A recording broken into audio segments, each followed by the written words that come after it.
He tried to say mama, and heard gravel. The radio interview was in 2 days. Elvis Presley pressed his palm against his throat and felt heat spreading like a lit match under the skin. The bedroom mirror showed a 19-year-old kid with dark hair falling across his forehead. The throat belonged to someone else. Someone dying. He swallowed, and the pain shot straight up behind his ears. Sharp, real, the kind that doesn't lie. Sunday night show at the Eagles Lodge wasn't just another gig. Sam Phillips had promised to bring someone from Memphis radio. One interview, one shot. And if Elvis couldn't talk, couldn't sing, couldn't deliver, the contract Sam had dangled 3 weeks ago would vanish like morning fog on the Mississippi. His mama's voice drifted up through the floorboards. She was humming something low and soft, probably folding laundry at the kitchen table. She didn't know yet. He hadn't told her. How do you tell your mother that the $400 she scraped together from selling her good jewelry, the money she handed him with shaking fingers, and said, "This is it, baby. This is your chance," might have been for nothing? Elvis touched his throat again. The heat pulsed. He opened his mouth and tried to hum a single note. What came out sounded like tires on wet gravel. He clamped his jaw shut and stared at the ceiling, counting cracks in the plaster. 48 hours. 2 days. 115,000 seconds, until he either became something or stayed nobody forever. But here's the part you can't miss. This wasn't the first time his voice had felt wrong. 3 nights ago Thursday, he'd played a dive bar on Beale Street, where the owner paid in warm beer and handshakes. The mic had shorted out twice, forcing him to shout over the drums just to be heard. By the time he'd finished the set, his throat felt raw, like he'd swallowed sandpaper. He'd ignored it. Everybody ignores things when they can't afford doctors. Friday, the soreness got worse. He'd gone to work at Crown Electric, hauling wire spools in 100-degree heat, breathing dust and copper shavings. His buddy, a guy named Jimmy, fictional, just someone who worked the same shift, had said, "You sound like hell, Presley. You getting sick?" Elvis had shrugged it off. "I'm fine." Except he wasn't fine. That night, lying in bed, he'd felt the fever start. Low, creeping, the kind that settles in your bones. Saturday morning he woke up and couldn't speak above a whisper. Mama had noticed right away. "Baby, you sound awful. You need to see somebody." But seeing somebody cost money they didn't have. The clinic on Union Avenue charged $5 just to walk through the door, and they had 63 cents in the coffee can on the counter. So Elvis had smiled, waved her off, and spent the day drinking hot water with honey, praying it would pass. It didn't pass. Now it was Saturday night, and the Eagles Lodge show was 36 hours away. Wait, notice how the timeline shifts here. He'd been counting in days, but now the hours felt sharper, closer. That's when panic starts to taste real. Elvis stood and walked to the window. Outside, Tupelo Street was quiet, except for a dog barking 3 houses down. The street lamp flickered, casting shadows that stretched and shrank, stretched and shrank. He pressed his forehead against the glass. It was cool. The fever wasn't. His mind looped back to Sam Phillips. Sam, who ran Sun Records, like a man conducting a symphony with one hand and a blowtorch with the other. Sam, who'd listened to Elvis sing once, just once, and said, "Kid, you got something. I don't know what it is yet, but don't lose it." That was 3 weeks ago. Since then, Sam had been setting things up. Calls to radio stations. Talks with club owners. The Eagles Lodge gig was supposed to be the launch pad. A representative venue, nothing fancy, but the right people would be there. And if Elvis delivered, if he proved he could hold a crowd, Sam would push the contract through. But if Elvis showed up voiceless, if he croaked through 2 songs and embarrassed everyone, Sam wouldn't wait around. There were 100 other kids in Memphis who could carry a tune. Elvis wasn't special yet. He was just potential, and potential dies easy. He turned from the window and sat on the edge of the bed. The springs creaked. Remember this sound? It's going to come back later, when everything's falling apart. Downstairs, his mama started singing. Not humming now, singing. Something gospel, something old. Her voice was clear and strong, the kind of voice that makes you believe in things you can't see. Elvis closed his eyes and tried to hum along. The sound that came out was broken, fractured. He stopped, opened his eyes, and stared at his hands. They were shaking. One breath, one decision, one chance. He needed help. Real help. But where do you find a doctor at 9 o'clock on a Saturday night when you're broke and the fever's climbing? The answer hit him like a slap. Mrs. Calloway. The old nurse who lived 2 blocks over. The one who'd patched up half the neighborhood kids for free over the years. She wasn't a doctor, but she knew medicine. If anyone could tell him whether this was something fixable or something fatal, it was her. Elvis stood, grabbed his jacket and headed for the door. Halfway down the stairs his mama called out. "Where you going, baby?" "Just need some air, mama." "You feeling okay?"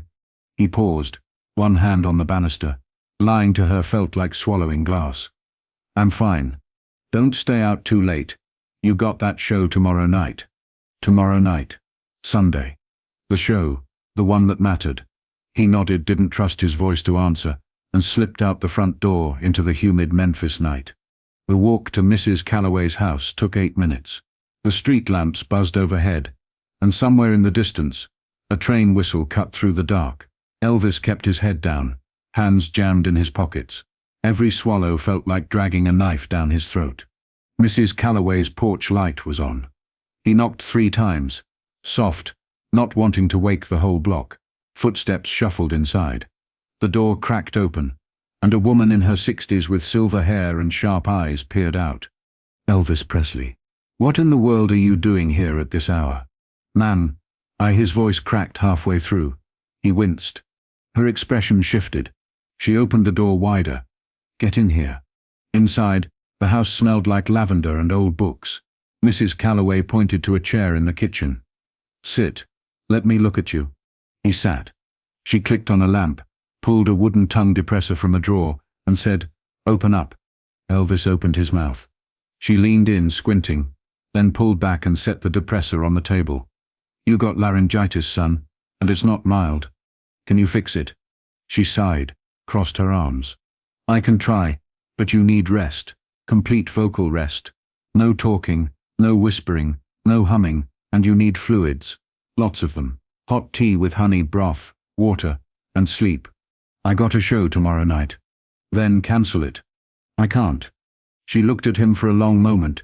"Why not?" He didn't answer. Couldn't.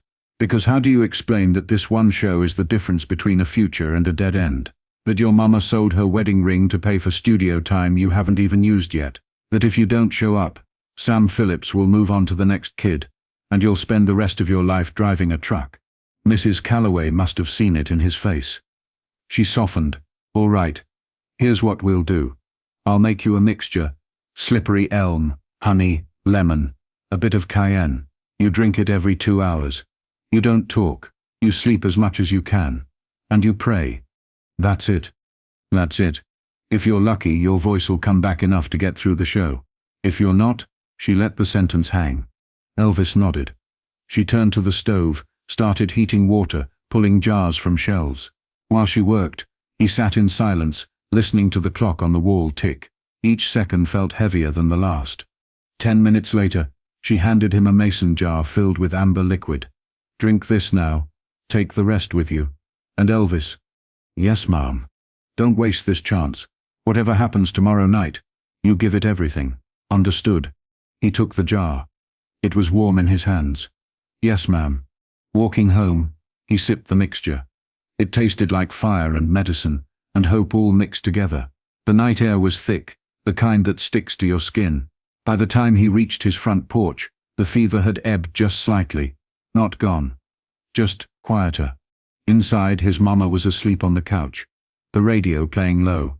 He covered her with a blanket, careful not to wake her, and headed upstairs. In his room, he set the mason jar on the nightstand and lay down. The ceiling cracks stared back. He closed his eyes. 42 hours left. Sunday morning arrived too fast. Sunlight sliced through the bedroom window, sharp and unforgiving. Elvis woke with his throat still on fire, though the mixture had taken the edge off. He reached for the mason jar and drank. Warm, bitter, necessary. Downstairs, his mama was frying eggs. The smell drifted up, and his stomach turned. He got dressed slowly, every movement deliberate, and went downstairs. His mama turned, smiled. "Morning, baby. You want breakfast?" He shook his head, pointed to his throat and mouthed, "Can't talk." Her smile dropped. What happened? He grabbed a pencil and paper from the counter and wrote, "Laryngitis, seeing if it clears up." She read it, then looked at him with eyes that had seen too much worry in one lifetime. "The show's tonight." He nodded.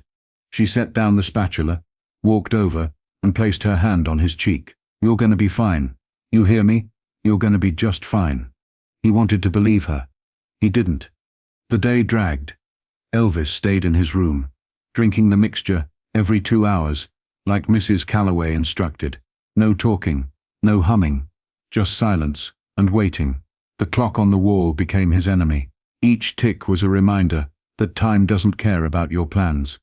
By mid-afternoon, his voice hadn't improved. He tried a soft hum, just to test, and it came out strangled, weak. Panic coiled in his chest. What if this was it? What if Sunday night came, and he opened his mouth and nothing usable came out?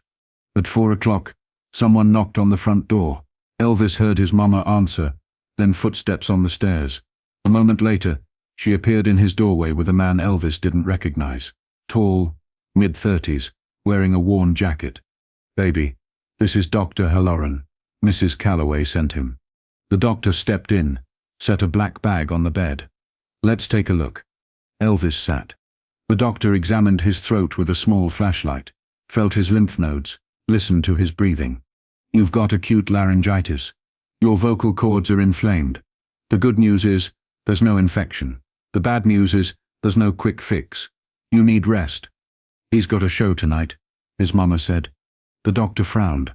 "Singing tonight would be a mistake. You could damage your voice permanently." Elvis grabbed the pencil and paper again, wrote, "I don't have a choice." The doctor read it, sighed. "All right, I can give you something to reduce the inflammation temporarily. A steroid. It'll help, but only for a few hours. After that, you're on your own. And I'm telling you now, if you push too hard, you'll regret it." Elvis nodded. The doctor pulled a syringe from his bag, administered the shot. "Give it 30 minutes. And for God's sake, warm up slowly. Don't belt anything until you have to." The doctor left. Elvis sat on the bed, staring at the wall. His mama lingered in the doorway. "You don't have to do this, baby." He looked at her. She had tears in her eyes. He picked up the pencil, wrote, "Yes, I do." She nodded, wiped her face, and left. 30 hours. His voice hadn't improved. By 6 o'clock, the steroid had kicked in. Elvis tested his voice. Just a whisper, then a low hum. It was better, not good, just better. He could get through a song, maybe two, but a full set, that was a gamble. He got dressed. Black pants, white shirt, the jacket his mama had pressed that morning. He looked in the mirror. The kid staring back didn't look like Elvis Presley. He looked scared. At 7, his mama drove him to the Eagles Lodge in their old Ford. The engine rattled the whole way. Neither of them spoke. When they pulled up to the venue, Elvis saw cars lining the street. People were already inside. His mama turned to him. "You ready?" He nodded, lied. Inside, the Eagles Lodge was packed. A representative venue, nothing fancy. Just a hall with a stage, folding chairs, and a crowd that wanted to be entertained. Sam Phillips was near the back, talking to a man in a suit. When Sam saw Elvis, he waved him over. "Kid, you look pale." "You all right?" Elvis nodded. Didn't trust his voice yet. Sam clapped him on the shoulder. "Good. Because that guy I'm talking to, he's from WHBQ. If you impress him tonight, you're on the radio Monday morning. This is it, Elvis. Don't screw it up. No pressure." Elvis walked backstage. The other musicians were tuning up. A bassist, a drummer, a guitarist. They nodded at him. He nodded back. Someone handed him a mic. He gripped it, felt the cold metal against his palm, and closed his eyes. One breath. One decision. One chance. The lights dimmed. The crowd quieted. Someone announced his name. Elvis stepped onto the stage. The spotlight hit him, and for a second he couldn't see anything, just white light and shadows. Then his eyes adjusted. He saw faces, rows of them, waiting. He opened his mouth and sang. The first note came out rough, ragged, but it came out. He pushed through the first verse, felt his throat tighten, forced himself to keep going. The crowd didn't seem to notice. Or maybe they did, And they didn't care. By the second song, the steroid was doing its job. His voice smoothed out. Not perfect, but close enough. By the third song, he forgot about the pain. Forgot about the fear. He just sang. When the set ended, the crowd erupted. Applause. Cheers. Someone whistled. Elvis stepped off the stage, drenched in sweat, throat screaming. Sam Phillips was waiting. "Kid, that was something. What HBQ guy wants to talk to you?" Elvis nodded. The man in the suit approached, extended a hand. "You've got a sound, son. Let's get you on the air." That night, driving home with his mama, Elvis didn't say a word. He didn't need to. She reached over, squeezed his hand, and smiled. 2 days later, his voice was back. Fully. But he never forgot those 48 hours. The fear, the fire, the choice to step on that stage anyway. Because that's what separates the ones who make it from the ones who don't. Not talent, not luck. Just the willingness to open your mouth when everything inside you says stay silent. And sometimes, that's enough. If you've ever faced a moment where everything hung on one decision, you know this feeling. The doubt, the risk, the leap. Share your story. You never know who needs to hear it.